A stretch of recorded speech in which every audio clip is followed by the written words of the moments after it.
பள்ளி மாணவியர்களுக்கு பரிசளிக்கிற விழாக்கள் நடத்துகிற போது தோளோடு தோல் அணைத்துக் கொள்வது மாதிரி நிற்பது, அவங்க மேலே அப்படி தோல் மேலே கை போடுவது மாதிரி ஃபோட்டோ எடுப்பது, இதை தொடர்ச்சியாக விஜய் அவர்கள் செய்து வருகிறார். அது சகோதரர் மாதிரி தானே. அதில் என்னன்னா, ஏன் மற்றவர்கள்லாம் தோல் மேல் கை போட்டு இப்போ பள்ளி மாணவிகளுக்கு லேப்டாப் வழங்குறாங்க அல்லது ஏதோ ஒரு இது பரிசு வழங்குறாங்க, சான்றிதழ் வழங்குறாங்க அப்படின்னா அமைச்சர்களோ முதலமைச்சரோ தோல் மேலே கை போட்டுலாம் ஃபோட்டோ எடுக்க மாட்டாங்க.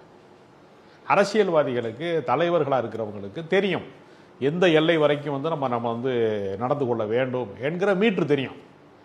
நடிகனாக இருக்கிறவங்க சினிமா ஃபீல்டில் அது ஒரு குற்றம் கிடையாது. சினிமா ஃபீல்டில் தோல் மேலே கை போட்டு அணைத்துக் கொள்வது, அரவணைப்பாக இருப்பது என்பது இயல்பானது. அந்த உலகம் வேற, அது கற்பனை உலகம், இது நிஜ உலகம்.